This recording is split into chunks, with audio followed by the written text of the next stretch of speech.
The rifle hit the ground with a dull thud as Mapia's weathered hands slowly released their grip. The white woman's sobs echoed through the cottonwood grove, her tears falling onto the fevered brow of the infant pressed against her chest. Blood stained her torn dress, and exhaustion carved deep lines around her eyes that spoke of days without rest. "Please," she whispered, not looking up at the Lakota warrior who had emerged from the shadows like morning mist. "Me? Just ... make it quick. But spare the baby. She's done nothing wrong." Mapia studied the scene before him, this broken woman, clutching a child who couldn't have been more than 6 months old. The baby's labored breathing and the flush of fever on her tiny cheeks told him death was already circling like vultures. Overhead, he had been tracking this woman for 2 days, following orders from his war chief to capture any survivors from the burned wagon train. But now, seeing her desperation, something inside his chest tightened like rawhide in rain.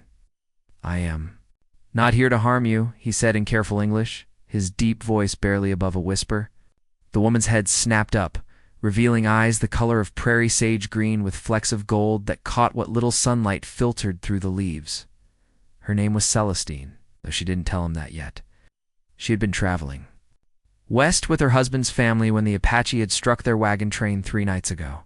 Everyone else had died in the flames, and screaming her husband Josiah, his parents, the other families seeking new lives in California. Only she and little Esperanza had escaped into the wilderness. Now the baby was burning with fever while Celestine had no medicine, no food, no hope. "The child needs willow bark tea," Mapia said, moving closer with the careful grace of a hunter, "and you both need food." He pulled a leather pouch from his belt and offered it to her. "Dried buffalo meat and berries. Eat." Celestine's hands shook as she accepted the offering. "Why are you helping us? Aren't you...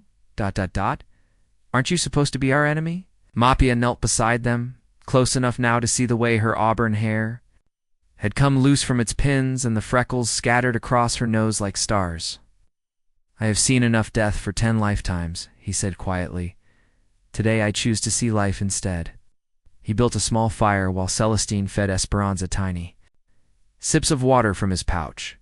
The baby's breathing eased slightly, and for the first time in days, Celestine felt a spark of hope kindle in her chest. This man, this warrior who should have been her executioner, was instead becoming her salvation.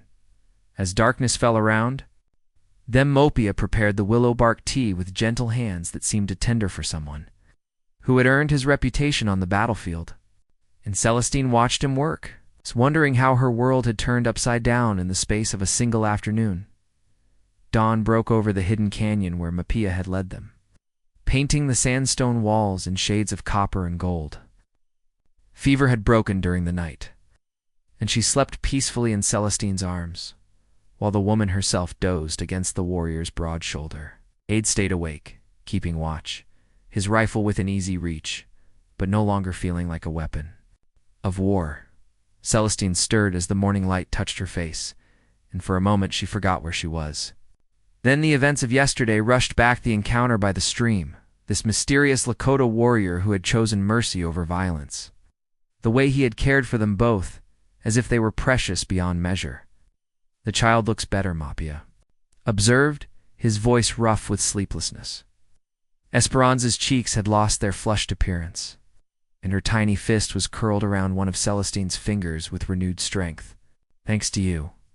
Celestine lifted her head to study his profile in the growing light. His face was strong and angular, marked by a thin scar that ran from his left temple to his jaw, reminder of battles fought and survived, but his eyes dark. His winter nights held a gentleness that contradicted every story she'd ever heard about Lakota warriors. "I don't even know your name, Mapia," he said. "It means cloud." "Cloud," she repeated, testing the foreign syllables on her tongue. "I'm Celestine, and this is Esperanza." Something passed between them in that moment, an acknowledgement that they were no longer strangers bound by the bitter history between their peoples, but 2 souls who had found each other in the wilderness.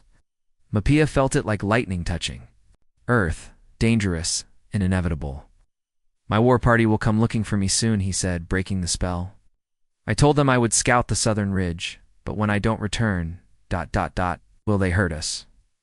Fear crept back into Celestine's voice. Won't let them. The words came out with such fierce certainty that even Mapia was surprised by their intensity. When had this woman and child become something worth protecting at any cost? He began preparing for their departure, gathering his few belongings. While explaining that he knew of a Plaisson abandoned trading post deep in the Badlands, where they could shelter until he figured out what to do next. But as he spoke, Celestine watched the play of muscles beneath his buckskin shirt and found herself wondering about the man beneath the warrior's exterior. "Why did you become a fighter?" she asked suddenly. Mapia paused in his preparations. "The white soldiers killed my wife and daughter 3 winters ago. It's burned our village while most of the men were away hunting." Voice carried the weight of old pain, carefully controlled. "I swore I would make them pay for every innocent life they took. And now." He looked at her holding Esperanza, this white woman who should have been his enemy, but instead felt like something he'd been searching for without knowing it. "Now I think perhaps there has been enough payment on both sides." They traveled through hidden valleys and forgotten trails, Mapia leading them away from the well-traveled routes where soldiers or hostile war parties might find them. And with each mile, the impossible grew more certain. He was falling in love with this brave, tender woman who had endured unthinkable loss, yet still found the strength to protect an orphan child. The abandoned trading post sat like a weathered bone against the stark landscape, its walls still solid despite years of neglect. Mapia had discovered it during a scouting mission.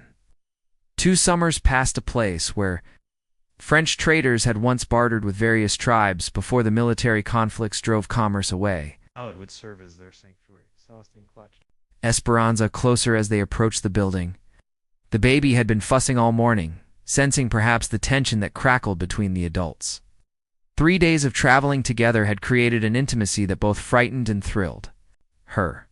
She had begun to notice the way Mapia's eyes softened when he looked at the child, how his hands were always gentle when he helped her down from rocky ledges, the protective way he positioned himself between them in any potential danger. "We should be safe here," he said, pushing open the heavy wooden door. Sunlight streamed through gaps in the roof, illuminating a space that was larger than it appeared from outside. Old trade goods still lined the shelves, bolts of cloth, iron tools, glass beads that caught the light like scattered jewels. While Mapia secured the perimeter, Celestine explored their new home. The back room, she found a collection of women's clothing that some trader's wife had left behind.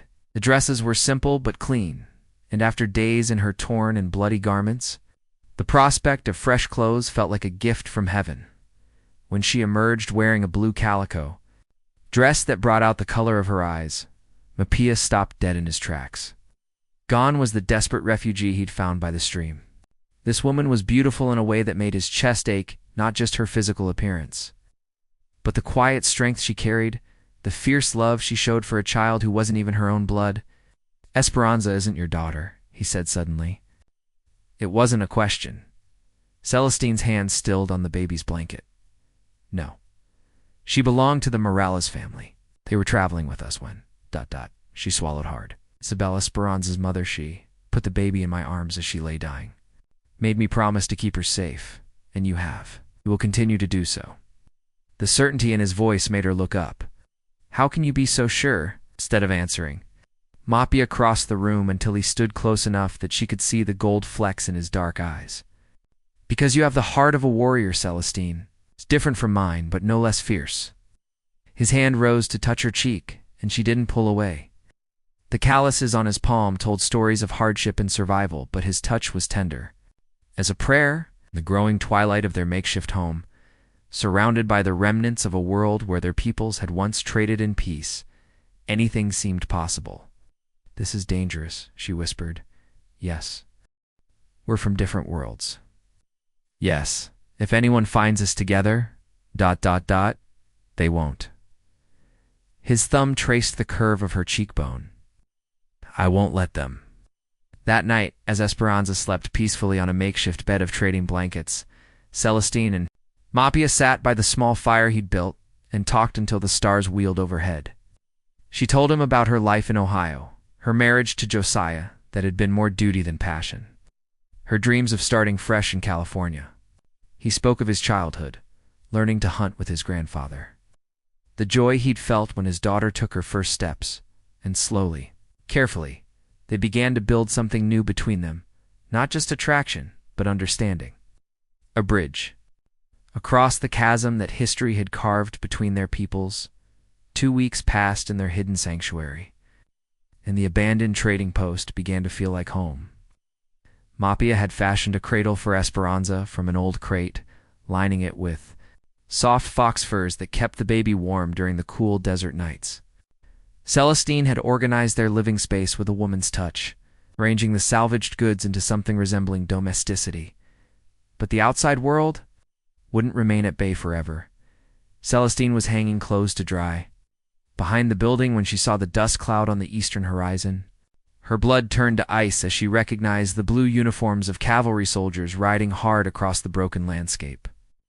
She ran inside, clutching Esperanza to her chest. "Soldiers," she gasped. "Coming this way." Mapia was on his feet instantly, his warrior instincts taking over. He moved to the window, counting the riders, 8 men, probably a patrol searching for survivors from the wagon train attack. His jaw tightened as he recognized the lieutenant leading them, Marcus Dalton, a man known for his particular hatred of all native peoples. "They cannot find us together," he said quietly. "Dalton would shoot me on sight, and you... He didn't finish the sentence, but they both knew what would happen to a white woman found in the company of a Lakota warrior. "There's a root cellar beneath the floor," Celestine said, remembering her earlier exploration of the building. "You could hide there." Mapia shook his head. "If they search thoroughly, they'll find me. And then they'll know you were helping me." He moved to the back wall where he'd concealed his rifle and other weapons. "I have to lead them away from here." "No." The word came out sharper than she intended. "You can't just sacrifice yourself." "What about ... She stopped, realizing she'd been about to say, "What about us?" As if they were truly a couple with a future. But Mapia heard the unfinished words anyway. In 2 quick strides, he crossed to her and cupped her face in his hands. "What about us indeed," he murmured, and kissed her with all the desperate tenderness of a man who might be about to die. The kiss tasted of goodbye, and regret, and all the words they'd never had time to say. When they broke apart, both were breathing hard. "I'll circle around and approach them from the north," he said, grabbing his weapons. "Make them think I'm alone, scouting for my war party. I'll lead them away from here, and if they catch you..." His smile was grim. "They won't." He was almost to the door when inspiration struck. Celestine grabbed his arm, her mind racing with a desperate plan. "Wait, what if we don't have to hide what we are?" "What do you mean?" She took a deep breath, knowing she was about to suggest something that could get them both killed. "What if you weren't a Lakota warrior? What if you were something else?" Understanding dawned in his eyes. Among the abandoned trade goods were clothes that had belonged to French trappers, Mexican traders, men of mixed heritage who had moved freely between cultures in the days before the wars made such freedom impossible. In a flurry of activity, they transformed him. Off came the buckskins and war paint, replaced with wool trousers and a cotton shirt. He bound his long hair back and pulled on a broad-brimmed hat that shadowed his distinctive features. With his high cheekbones and dark complexion, he could pass for a dozen different ethnicities in the right light. "Damien Rousseau," he said, testing the French name on his tongue, trapper and trader returning from a season in the mountains. "And I'm your wife," Celestine added, surprised by how natural the words sounded. "We came here to salvage what we could from the old trading post." The thundering of hooves grew closer. Esperanza began to fuss, sensing the tension in the air. Mapia, now Damien, pulled both woman and child into his arms. "If this fails, ... double quotes," he began. "It won't," Celestine said with more confidence than she felt. "We won't let it." Lieutenant Marcus Dalton's pale eyes swept the interior of the trading post with the thoroughness of a man who trusted nothing and no one. Behind him, 7 dusty soldiers flanked the doorway, their hands resting casually on their weapons, while they studied the unusual domestic scene before them. "Afternoon," Lieutenant Mapia said in perfect English, his accent carrying just enough French inflection to sound authentic. He kept one protective arm around Celestine while she bounced Esperanza gently in her arms, Don't often see cavalry patrols out this way. Name's Dalton, and you are? Damien Rousseau. This is my wife Celeste, and our daughter Marie. The lies rolled off his tongue with surprising ease, though his pulse thundered in his ears. One wrong word, one suspicious glance, and they were all dead. Dalton's gaze lingered on Celestine, taking in her auburn hair and fair complexion. You look familiar, ma'am. Haven't we met? Celestine's mouth went dry, but she managed a polite smile. I don't believe so, Lieutenant. We've been living up in the mountain camps for the past year, only came down here to see what was left of old Henry's trading post. Henry Boudreaux ran this place, Dalton said slowly. Died of the fever 2 summers back. Yeah, we heard. Figured maybe we could salvage some goods, start our own trading operation. The mountain men, they still need supplies. One of the soldiers whispered something to Dalton, and the lieutenant's expression darkened. There was a wagon train attacked. About 50 miles southeast of here. Apache war party, we think. Any chance you folks saw or heard anything? Nothing. Mapia pulled Celestine a little closer, and she felt the tension radiating from his body like heat from a forge. We've been here 3 days, but it's been quiet. Why? Anyone hurt? Everyone killed except for one woman and a baby? You're still missing? Dalton's eyes never left Celestine's face. A white woman with reddish hair, carrying a Mexican child. The silence stretched taut as a bowstring. Esperanza chose that moment to let out a happy gurgle and reach for the shiny buttons on Mapia's shirt. The innocent sound seemed to break some of the tension. Terrible things, Celestine managed. I pray they found somewhere safe to shelter. Won't help them much if the Lakota war parties find them first.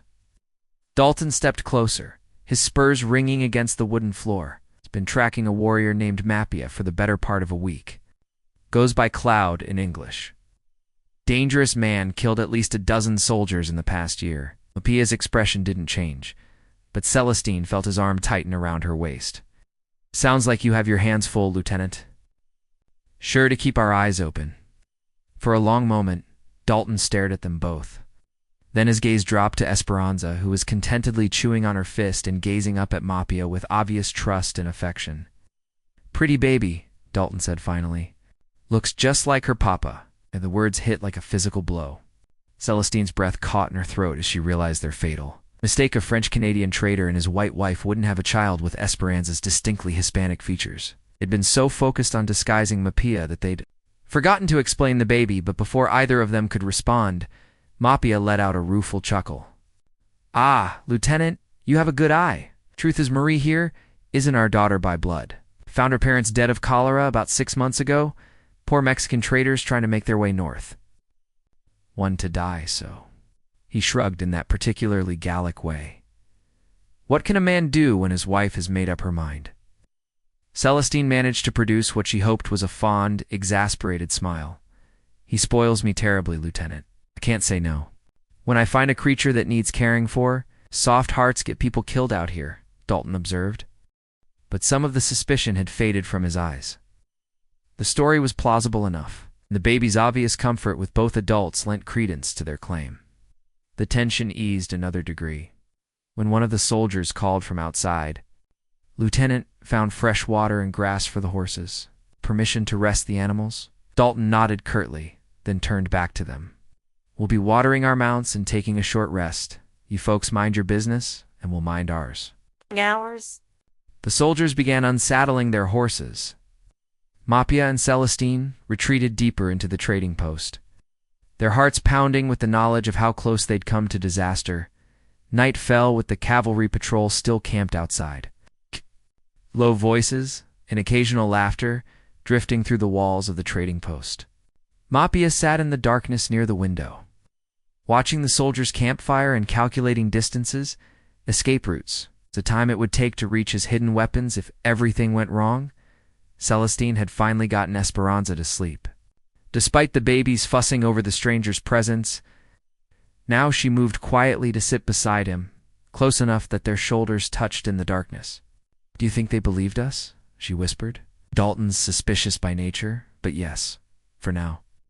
His voice was barely audible.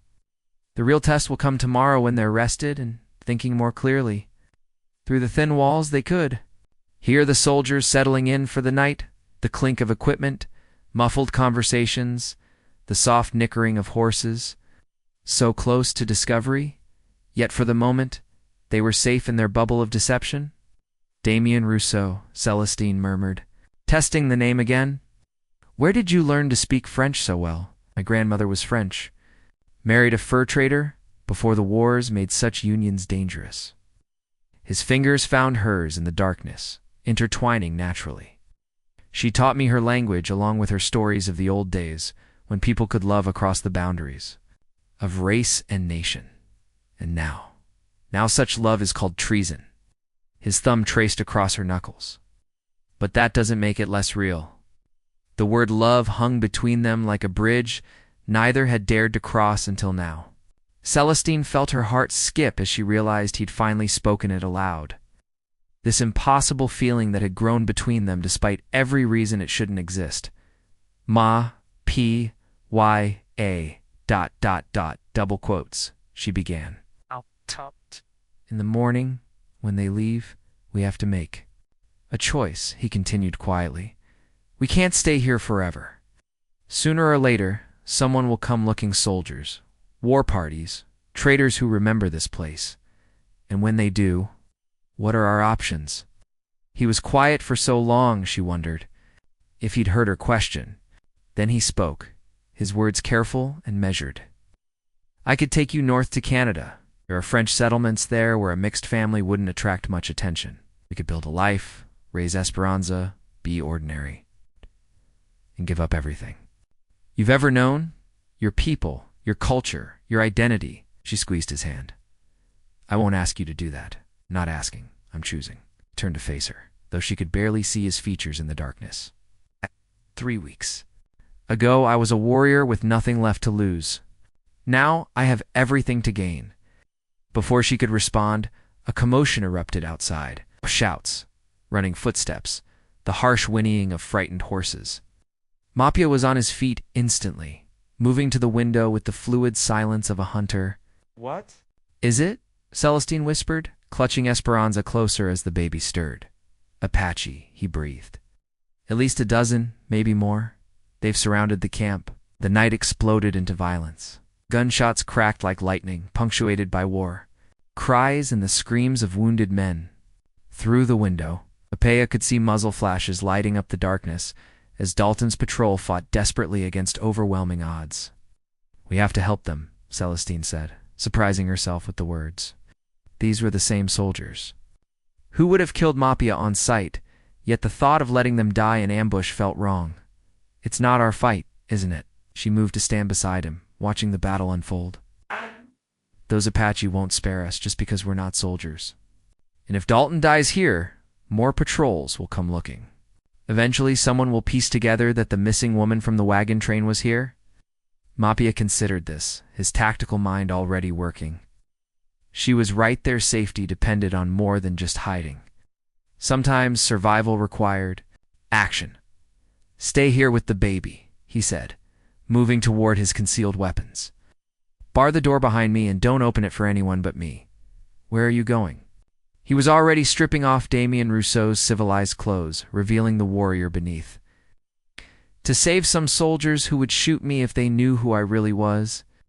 As he slipped out into the night, Celestine realized that this moment would define everything that came after. The choice he was making to risk his life for his enemies spoke to the kind of man he truly was beneath the scars of war, and she knew, with absolute certainty, that she loved him for it. The Apache warrior never saw the knife coming. Mapia moved through the darkness like his namesake, silent as a drifting cloud, deadly as the storm it carried. He'd painted his face with ash and mud to break up its outline, becoming one with the night as his grandfather had taught him in his youth. Lieutenant Dalton was down behind an overturned saddle, blood streaming from a gash on his forehead while he tried to reload his service revolver with shaking hands. 2 of his men were already dead, and the others were running low on ammunition. The Apache had chosen their ambush well. The cavalry patrol was pinned down with no escape route and limited cover. Mapia dropped the second Apache warrior with brutal efficiency, then moved toward the next. His war cry split the night air, confusing the attackers who couldn't understand why a Lakota would be fighting alongside the white soldiers. In the chaos and darkness, friend and foe became indistinguishable. "Behind you," Dalton shouted, and Mapia spun just in time to deflect. A tomahawk aimed at his skull. He grappled with his attacker in the dust beside the dying campfire. Both men fighting with the desperate strength of those who knew death was stalking them. The tide turned slowly. The Apache had expected easy prey, exhausted soldiers caught off guard in the night. They hadn't counted on a Lakota warrior fighting alongside their enemies, turning the ambush into a brutal close-quarters battle that favored experience over numbers. When the last Apache warrior melted back into the darkness, accepting defeat, an eerie quiet settled over the camp. 4 soldiers remained alive, including Dalton, while 5 of their comrades lay still in the dust. Mapia crouched beside the campfire, breathing hard and checking his wounds, superficial cuts that would heal clean if he was careful. "You saved our lives," Dalton said, his voice hoarse with pain and confusion. "But you're not... ... Who are you really?" There was no point in maintaining the deception now. His war paint had smeared during the fighting, revealing the distinctive tattoos that marked him as Lakota. His fighting style, his weapons, the way he moved, proclaimed his true identity to anyone who knew how to read the signs. "Mapia," he said simply. "Cloud." Dalton's remaining men raised their weapons, but the lieutenant held up a restraining hand. "The warrior we've been hunting. The one who killed Sergeant Morrison and his squad at Wounded Creek?" "Yes." "Why?" Dalton struggled. To his feet, favoring his left leg. "Why help us?" Mapia looked toward the trading post where Celestine waited with Esperanza. How could he explain that love had changed him? That holding a white woman's tears and a baby's fever-hot body had transformed a warrior into something else entirely? "Because I'm tired of death," he said finally.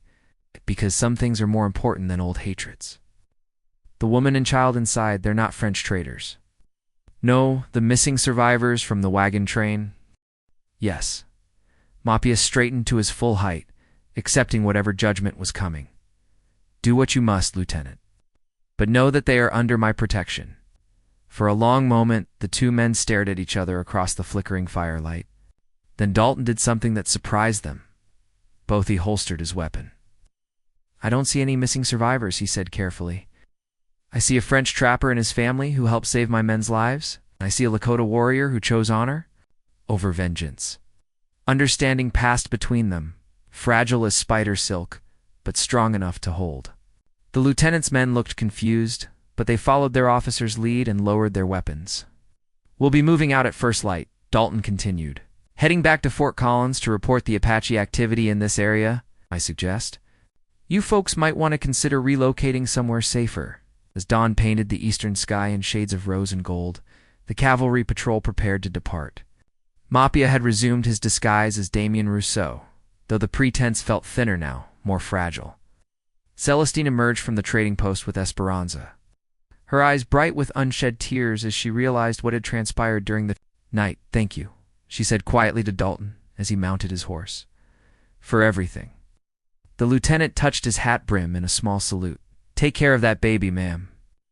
World's got little enough innocence left in it, as the soldiers rode. Away raising dust plumes that drifted on the morning breeze, Mapia pulled Celestine into his arms.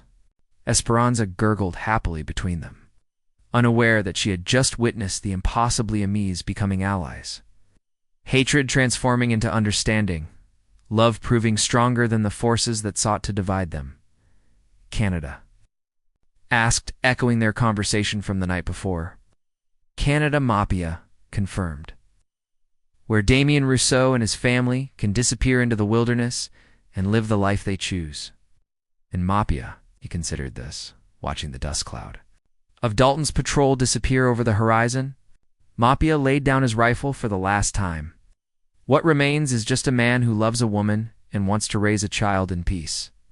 Celestine smiled through her tears, knowing that some stories don't end with fanfare and drama, but with quiet choices, made by ordinary people who refuse to let the world's darkness consume them. Together, they began gathering their few possessions, preparing for the journey north toward a future that had seemed impossible just weeks before. Love. It turned out really could conquer all, not through grand gestures or noble sacrifice, but through the simple courage to choose compassion over hatred, hope over despair, and tomorrow over yesterday. In the distance, a red-tailed hawk circled lazily in the warming air, calling its wild cry to the endless sky. Freedom, it seemed, to say freedom for all who were brave enough to claim it.